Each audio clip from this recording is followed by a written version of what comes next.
Hey, love? Hmm? Can I make a commentary with you? Of course. Did you... Great! I prepared this house for us and everything. I hope you're ready to talk about Overwatch some more. Oh no. Is it more salt? Yep!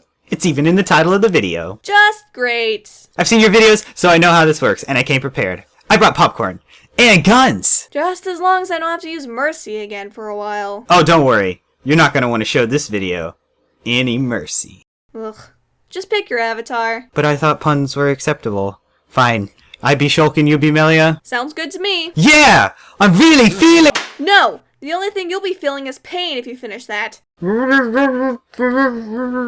Just roll the intro.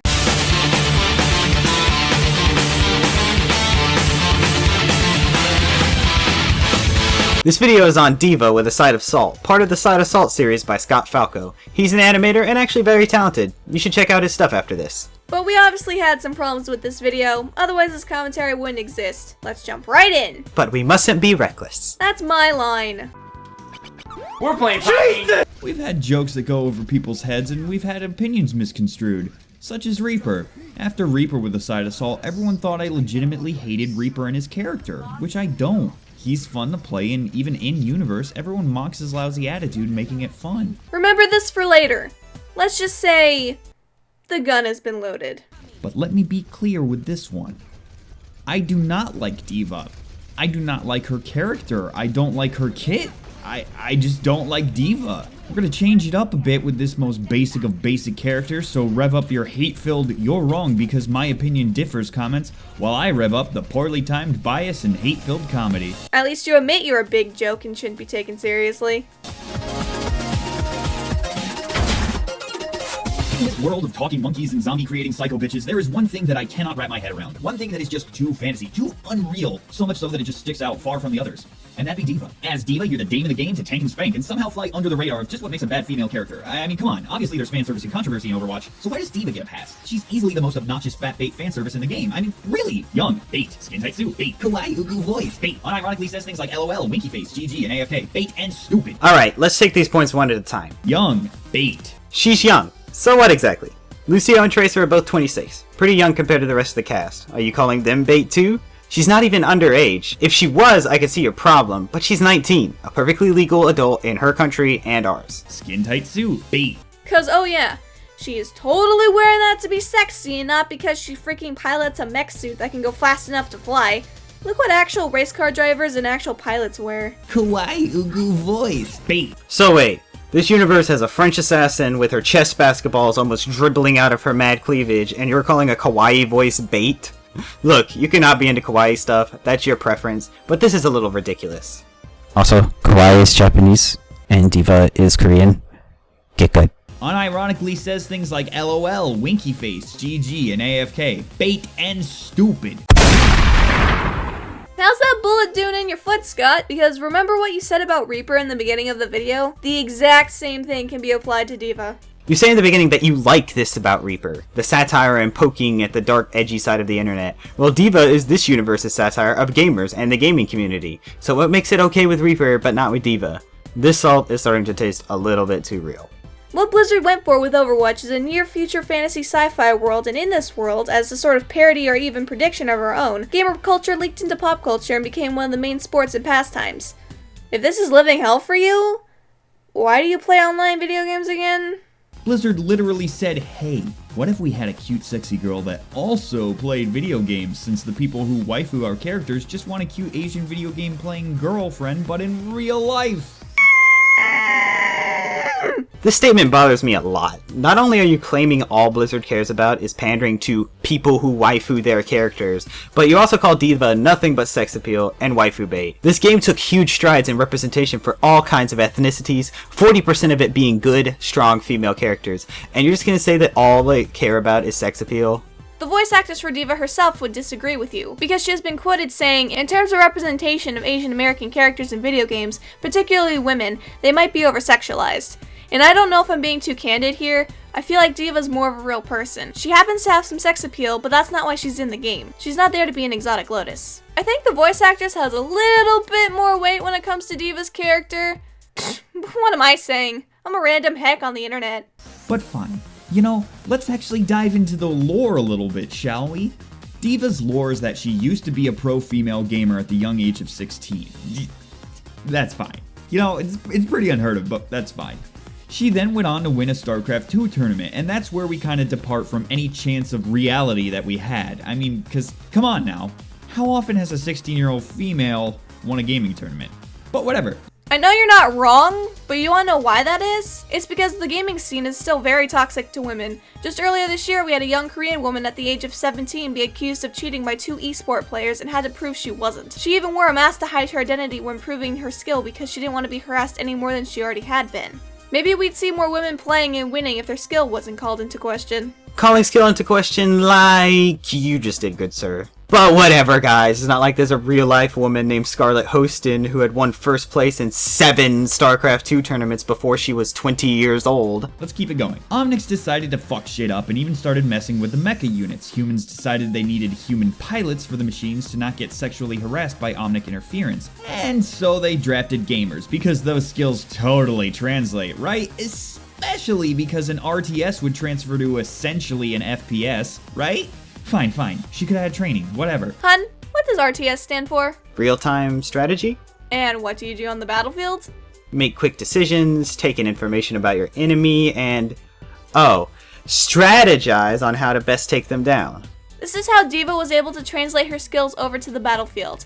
Sure, the controls are different, but like real-time strategy games like StarCraft, it still requires you to be on your toes like on the battlefield. In Universe, Diva would have to keep track of a lot of things and multitask just like in StarCraft. You may be just pressing left click, right click, E, and shift, but Diva is having to control and keep track of a lot of things in that mech. So yes, the skills of taking in information with blinding speed, planning tactics accordingly, and hand-eye coordination out the wazoo do translate. So Diva, of course, excels, and of course, streams it, and of course, everyone loves her, and she gains a fantastic following, and literally nothing bad happens to her ever, minus the whole Omnic attack that fucked everybody up. Yeah, it's not like she has to risk her life and limb to defend her country from basically doomsday. She sees it as a game because that's what she knows best. She's still risking her freaking life. This is what I dislike about her character. Everyone loves her. Nobody has an issue with her. Hell, the worst dialogue exchange she has is Widow saying it's no place for children, which isn't even that bad. Nobody in Universe has anything bad to say about Mei, Tracer, or Lucio. Lucio is the best example here. He's a star, happy all the time, and everyone loves him. So why don't you have a problem with him, good sir? He did have bad stuff happen to his hometown that he helped solve, but it could easily be argued that your entire country being threatened by a massive Omnic is way worse. Yeah, Lucio has some negative interactions with Symmetra, but the point still stands. Let's go over Mei a bit more. Aside from her being completely precious in some of her voice lines, there are no negative interactions with any other heroes aside from Junkrat. Her backstory isn't all that bad compared to Diva's either. Sure, she was the only surviving member of her expedition, but that's not as bad as having your entire country be under threat and having to defend it. And Tracer has no negative exchanges either, except a not so bad one with Widowmaker, just like Diva. I think somebody is just on a hipster kick and being all, everyone likes her so I'm not going to. At least she didn't utter the dreaded phrase, Mary Sue. Whew, I'm getting bad flashbacks to all the Force Awakens haters. Oh, don't get me started on freaking— Everyone is like, wow, Diva, you're awesome, and I love you, please love me.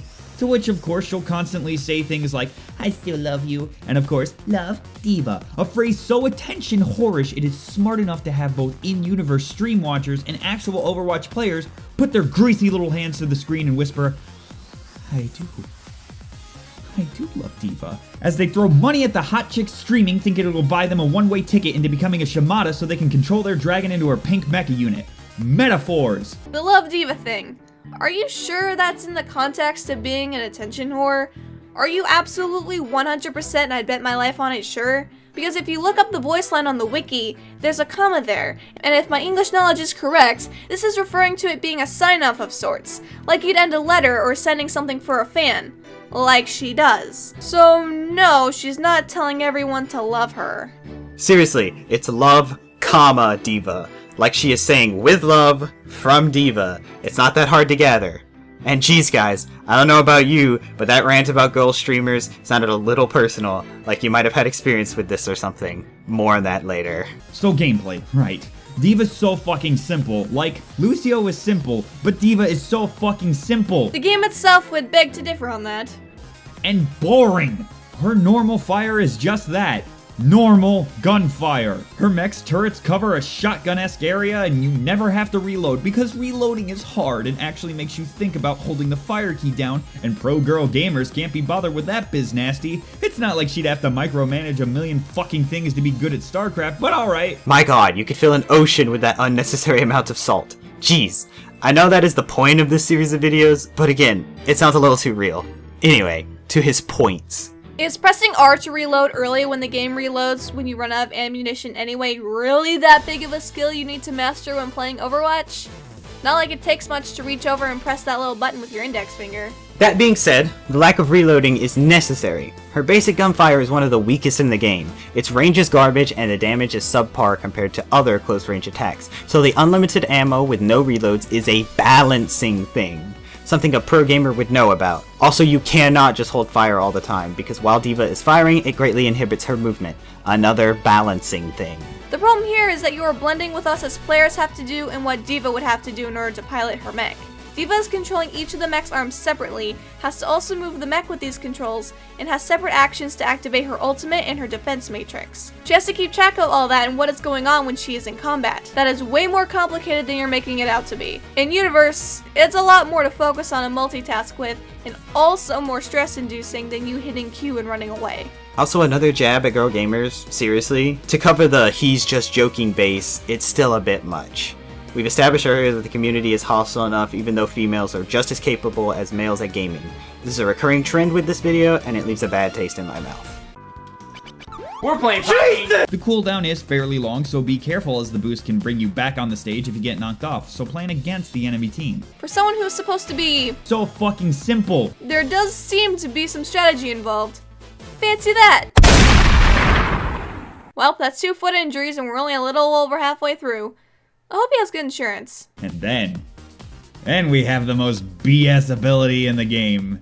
Her defense matrix. This thing is a giant fucking cone. D.Va's defense matrix.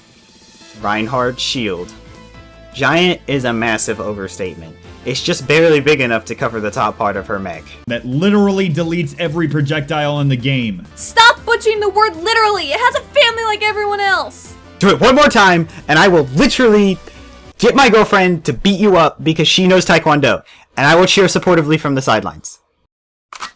The dumbest thing about it is there's next to no downside for using it. It does have a resource meter that charges insanely fast after not using it for a second. And you are unable to fire with the matrix up, but you can swap from matrix to fire so quick it doesn't fucking matter.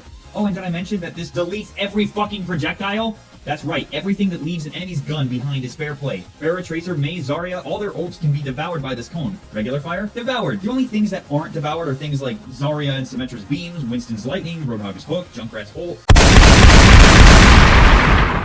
I, don't think he has a foot left, guys. It's like Bastion just unloaded into just his foot. Oh god, I can't even look. It's alright, love. I got you. Let's just go over why it's so bad, okay? Alright, for all the feet out there. That's my girl. Seriously, this is hilariously bad. He spends over half a minute raving about how it deletes everything in the game, then lists off 5 things that it doesn't delete. It's almost as if this game is balanced, and characters can counter certain BS abilities. And unlike Ryan's shield, which actually has some negative consequences, nothing bad happens for taking abuse with this. You can delete as much as you want, and only time affects your resource meter. You know what, whatever. Alright, there's a lot of bad things to cover here. We already said it's not nearly as big as he insinuates, and there are things that it doesn't delete despite him saying twice that it deletes everything. The real kicker is how he complains about no negative effects. When there are. It only lasts 4 seconds fully charged and takes 10 seconds to recharge fully. Insanely fast, my small left toe. Even his future self realizes how whiny he sounds. My favorite part is how he compares it to Reinhardt's shield, like it's better, when that is so not true. Any competitive Overwatch player will tell you Reinhardt is so hard to not pick because his shield is just that good. D.Va's is based on time, but his is based on health, and I can pretty much guarantee you that no matter what you throw at Reinhardt's shield, it'll last longer than 4 seconds. Not to mention the size difference. Reinhardt's is big enough to actually defend the payload, and a few teammates standing behind him. D.Va's is pretty much only big enough to protect her, and only good for protecting teammates if you're on point about blocking stuff like the ults she can absorb and stuff.